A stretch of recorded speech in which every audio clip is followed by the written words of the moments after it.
नमस्कार दोस्तों, आशा रसोई में आपका स्वागत है।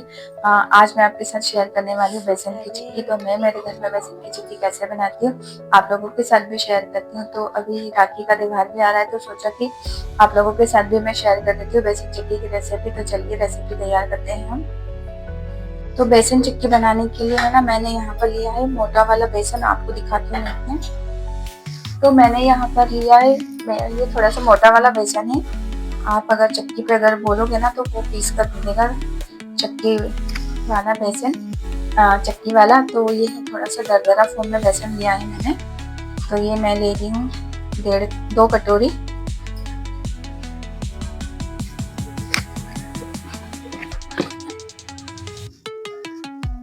और ये 2 कटोरी बेसन मैंने इसे ना पहले से छान कर रख लिया है। बेसन की चक्की के लिए ना इसी मतलब थोड़ी सी दरदरा फॉर्म में बेसन जो लेते हैं ना, उसी की बनाई, क्योंकि थोड़ी सी दानेदार अच्छी लगती है बेसन की चक्की, मुंह में ना ऐसी चिपकती नहीं है। ये है घी मोहन के लिए। तो मैं इसे थोड़ा सा गर्म कर लेती हूँ। तो इसे ना मोहन कर देते हैं। मैंने डाला है 2 से 2.5 टेबल स्पून पहले घी।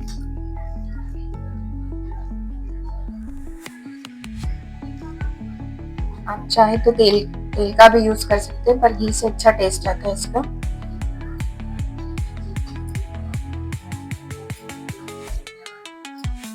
मैंने अभी अगर लगेगा ना तो और इसमें थोड़ा सा डाल दूंगी, क्योंकि अगर हम इसमें मोहन अच्छा सा डालेंगे ना तो ये अच्छे से सॉफ्ट नरम बनेगी, नहीं तो एकदम कड़क कड़क हो जाती है अगर आप इसमें मोहन कम डालेंगे।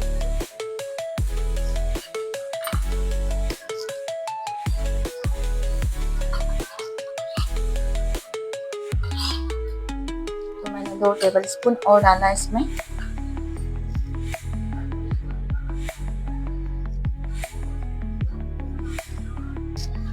तो यहाँ पर देख सकते हैं मोहन मैंने अच्छे से डाल दिया है, और ये देखिए अच्छे से मुठ्ठियाँ बनने लग गई है। इसके बस इसी स्टेज तक इसे थोड़ा सा मोहन डालना है इसमें।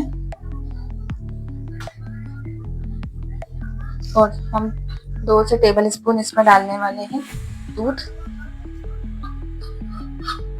इससे भी अच्छे सॉफ्ट बनेगी आपकी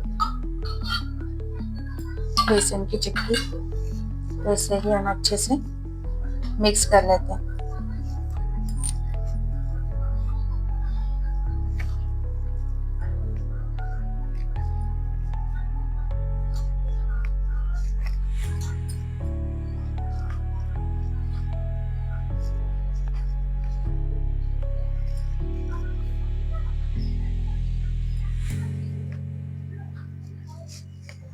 यहाँ पर है ना, बेसन को गूंथने के लिए मैंने है ना गुनगुना पानी का यूज करा। इससे अच्छे गुनगुने पानी से ना सॉफ्ट बनती है हमारी जो बेसन की चिक्की। तो इसलिए हल्का सा गुनगुना पानी कर इसका एक डो तैयार करना है हमें। और इसे ना एकदम पानी नहीं डालना है, इसे थोड़ा थोड़ा कर डालना है, क्योंकि बेसन के अंदर है ना बहुत जल्दी पतला हो जाता है ये। तो इसमें ना पानी एकदम से नहीं डालना है, थोड़ा थोड़ा करके इसे गूंथना है।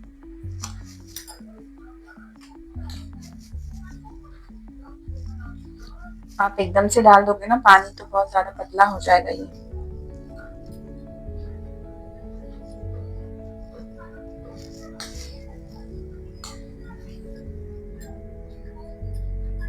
बस इसके तो एक एक कर है ना ऐसी मुठ्ठियां बनानी है।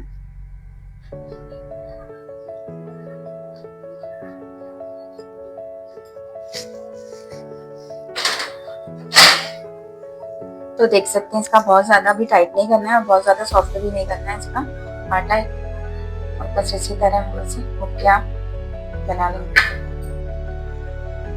तो यहाँ पर मैंने ना मुठ्ठियां बनाकर रेडी कर ली है। अब इसे करते हैं हम फ्राई।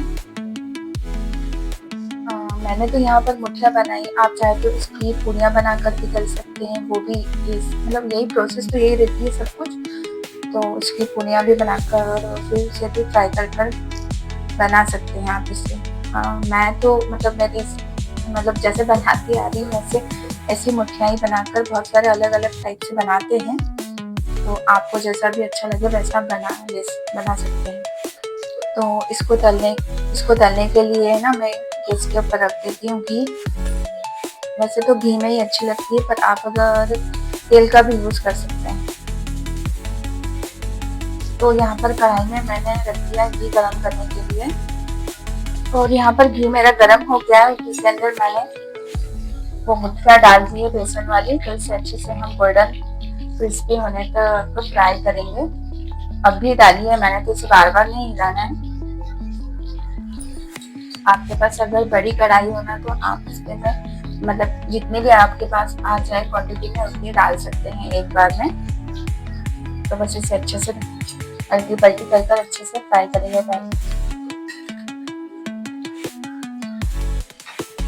मेरी बेसन की चिक्की है ना, बहुत अच्छी लगती है खाने में।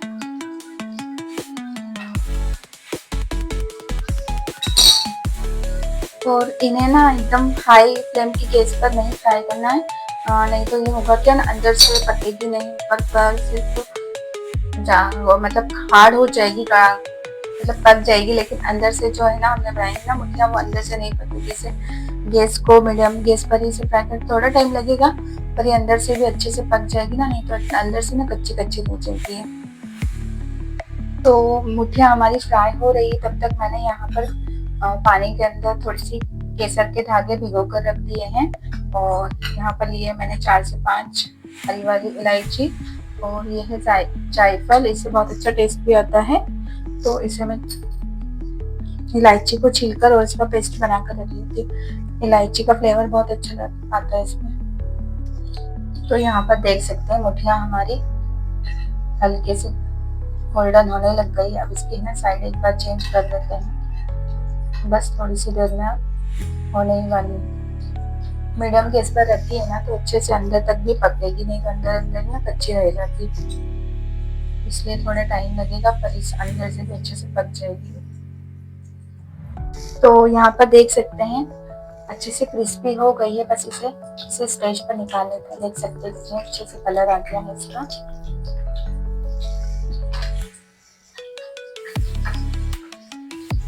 वरना ज्यादा हम इसे फ्राई करेंगे तो जलने लग जाएगा।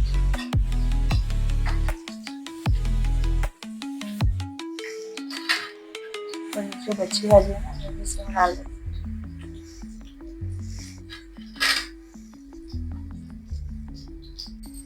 और इसे है ना थोड़ा सा ठंडा होने से ना तोड़ देते हैं अंदर से, ताकि जल्दी से ठंडी हो जाए।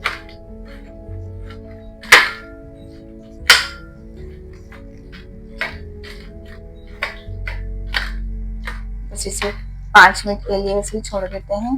ये अंदर तक है ना बहुत ज्यादा गर्म है, इसे तो अभी हम इसका देख सकते दाने दाने अच्छे से हिल गए हैं एकदम से। तो इसे थोड़ा ठंडा होने देते हैं पहले। तो यहाँ पर ना मुठिया को मैंने अच्छे से तोड़ दिया था, और अच्छे से ठंडी भी हो गई है। तो इसे ना मिक्सी के जार में डालकर हम इसे पीस लेते हैं।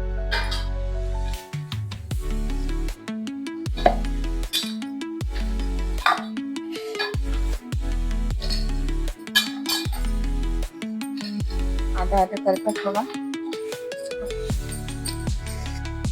तो यहाँ पर मैंने ना सारी मुठिया को अच्छे से पीस लिया है। इसमें अगर आपको लगे ना कि कुछ चंक्स रह गए हो तो इसे छान भी सकते हैं। वैसे तो मैंने अच्छे से कर लिया, और बहुत ज्यादा इसे बारीक नहीं करना है, दरदरे फॉर्म में पीसना है। देख सकते हैं बहुत ज्यादा भी बारीक इसको नहीं करना है। तो बस अब चलिए चाशनी बनाते हैं इसके लिए। तो हमें चाशनी बनाना है ना, तो इसके लिए पहले इसका मेजरमेंट कर लेते हैं। हम इसके हिसाब से हम शक्कर की चाशनी बनाएंगे। तो देखिए ये मैंने 1 कटोरी, ताकि हमारी जो चाशनी बनाने में हमें आसानी हो जाएगी। तो ये 2 कटोरी और ऑलमोस्ट 3 कटोरी ये बेसन इसका ये रेडी हुआ है हमारे पास। तो 3 कटोरी हमारे पास ये बेसन का जो वो बनाया था ना हमने, 3 कटोरी है। तो मैं इस हिसाब से चाशनी बनाती हूँ, इसे नाप तोल कर, क्योंकि फिर हमारी चाशनी खराब नहीं होती, बरोबर से बनती है। और आप अगर इस मेजरमेंट के हिसाब से बनाएंगे ना, तो आपकी चाशनी भी बिल्कुल भी अच्छी खराब नहीं होगी है। तो मैंने इसको नापा है, तो 3 कटोरी इसका बैटर रेडी हुआ है। तो अब हम चाशनी बनाने के लिए इसके हिसाब से चाशनी बनाती हूँ मैं तो बराबर परफेक्ट बनती चाशनी, क्योंकि अगर हम ऐसे अंदाज से बनाएंगे ना तो कम ज़्यादा हो जाती है चाशनी, तो इसलिए मैं नाप तोल कर ही बनाती हूँ। इसलिए बेसन की चिक्की के लिए तो आप भी अगर बनाना हो तो इस बैटर को पहले नाप लीजिए और इसकी आधी क्वांटिटी में शक्कर की चाशनी बनाना है। अगर आप कम मीठा खाते हो तो आप थोड़ी सी कम भी ले सकते हैं, पर इस हिसाब से अगर बनाओगे ना तो आपकी परफेक्ट चाशनी रेडी होगी। और इस बैटर को है ना अभी थोड़ा सा हमें घी में थोड़ा सा सेकना है ताकि इसका जो भी कच्चापन होना वो निकल जाए। तो यहाँ पर कढ़ाई मैंने रख दी है और जो हमारा घी बचा था ना उसी घी में से 2 से 3 टेबल स्पून घी हम इसमें डाल देते हैं। बहुत ज्यादा भी नहीं डालना है इसे सेकने के लिए।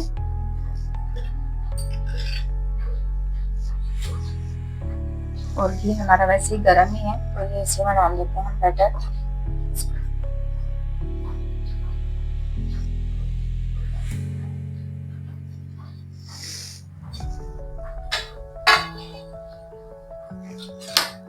और इसे हमें अच्छे से हिलाकर 2-3 मिनट के लिए अच्छे से इसकी सिकाई कर लेते हैं ताकि इसमें से कच्चापन निकल जाए इसका। तो यहाँ पर बैटर भी हमारा अच्छे से सेक लिया है मैंने, तो बस बहुत ज्यादा इसे नहीं सेकना है, हल्का सा, ताकि इसका जो भी कच्चापन है ना वो निकल जाए। तो गैस की फ्लेम को कर देते हैं बंद। यहाँ पर कढ़ाई के अंदर मैं डाल रही हूँ पौना ग्लास पानी और गैस की फ्लेम को कर देते हैं चालू।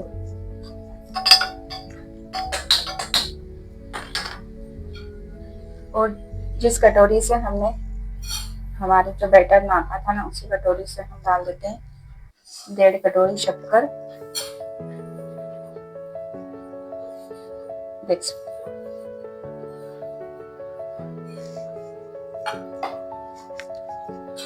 और इसे अच्छे से मिक्स कर लेते हैं।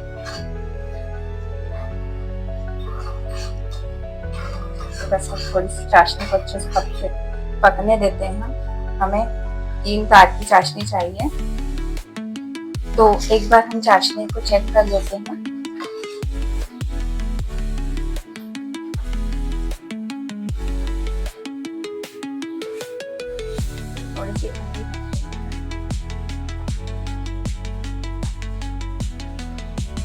थोड़ी सी देर और इसे होने देना है बस।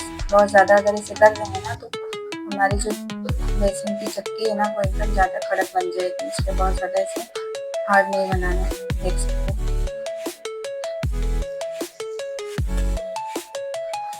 और ये जो केसर हमने भिगो कर रखी है वो भी इसमें डाल देते हैं।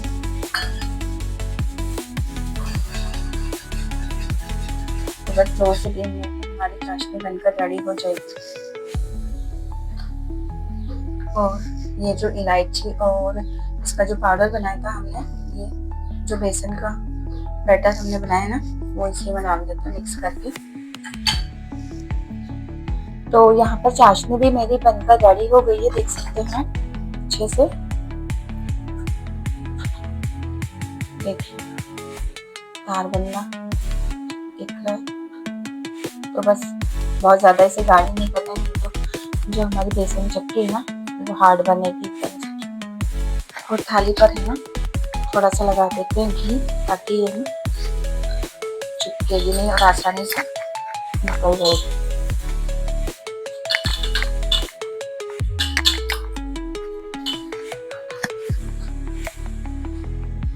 तो मैंने इसे उतार लिया है। और जो हमारा बेसन का बैटर है ना ये इसी में डाल देते हैं। फटाफट से करना इसे।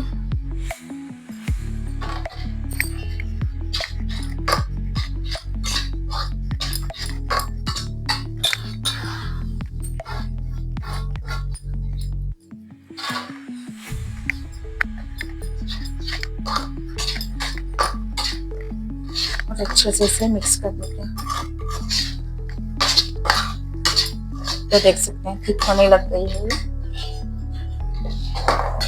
और जो घी लगाकर हमने थाली रखी थी ना इसी में इसको डाल देते हैं फटाफट से।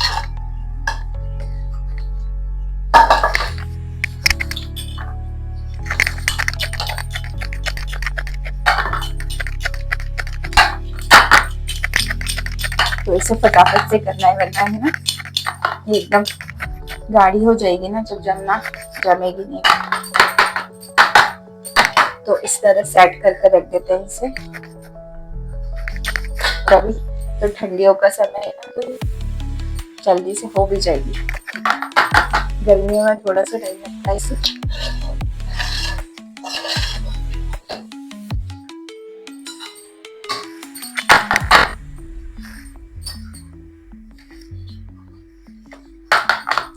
कई लोग इस पे ना खोपरे वाला जो बुरा आता है ना वो भी डालते हैं इसके अंदर, बट मैंने नहीं डाला है, ऐसे ही अच्छा है।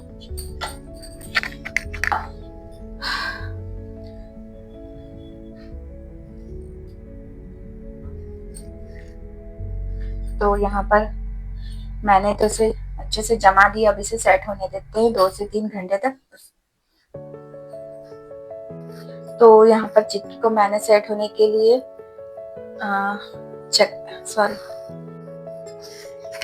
तो यहाँ पर ना इसके ऊपर आप आपकी पसंद के कुछ भी ड्राई फ्रूट्स डालकर सकते हैं। मैंने यहाँ पर थोड़े बादाम के बारीक बारीक पीसेस कर लिए हैं।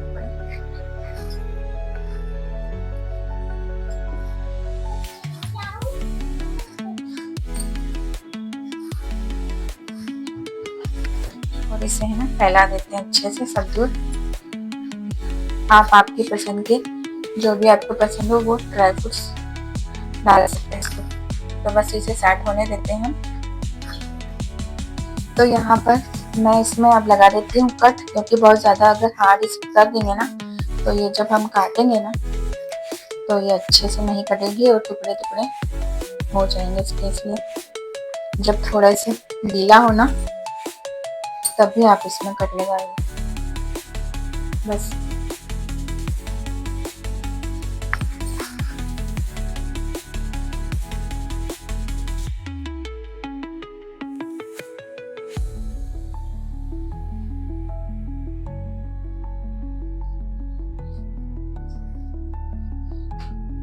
तो यहाँ पर 2 से 2.5 घंटे हो गए हैं। तो अब बस इस चक्की को मैंने काट कर तो पहले से रख ली थी, अब इसे निकाल लेते। देखिए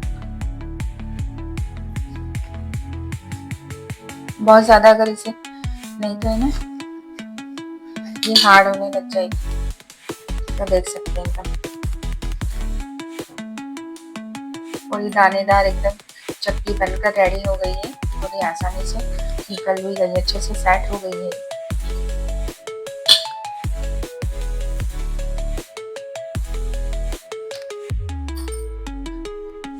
तो यहाँ पर मेरी बेसन की चक्की बनकर रेडी हो गई है। और आप इसे आसानी से अपने घर में बना सकते हैं, क्योंकि अभी त्योहारों का समय आएगा तो सब जो मिलावट का मावा वगैरह ये सब तो घर पे ही हाइजेनिक तरीके से और पूरी शुद्धता के साथ अपने घर पर रेडी करिए और पूरे परिवार के साथ एंजॉय करिए। और वीडियो अगर अच्छी लगती है ना तो वीडियो को लाइक शेयर सब्सक्राइब जरूर करें। और मिलते हैं किसी ऐसी नेक्स्ट वीडियो में, तब तक के लिए बाय।